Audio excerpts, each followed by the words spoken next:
गडचिरोलीमधील एटापल्ली तालुक्यातील मलमपाटी गावामध्ये light steel खाणीमुळे पर्यावरण आणि शेतीचं नुकसान होत आहे। त्यामुळे खाणकाम मालकांवरती कारवाई करावी अशी मागणी खासदार संजय राऊत यांनी मुख्यमंत्री देवेंद्र फडणवीसांना पत्र लिहून केली आहे। स्टील कंपनीच्या लोखंडी खाणीतलं पाणी ओढे नाले सुपीक जमिनीमध्ये जात असून त्यामुळे मोठं नुकसान होत आहे। पाण्याचे स्रोत आणि ओढे हे गढूळ होत आहेत असं राऊत म्हणालेत।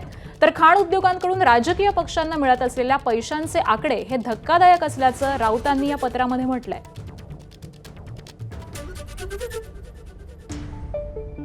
जी लॉयड स्टील नावाची कंपनी आहे ही भारतीय जनता पक्षाची जणू काय भागीदार असल्याच्या पद्धतीने तिथे उत्पात माजवत आहे।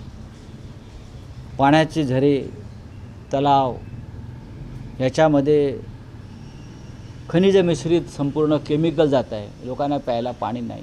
त्यानंतर शेतीचं नुकसान होतं मोठ्या प्रमाणामध्ये आणि संपूर्ण प्रशासन हे विकलं गेलं असल्यामुळे खाणींच्या ज्या मालकांच्या तक्रारी कोणी घ्यायला तयार नाही।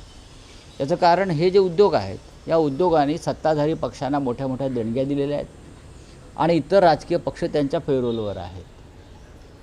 माझी मागणी आहे की ताबडतोब त्यांचा परवाना रद्द केला पाहिजे।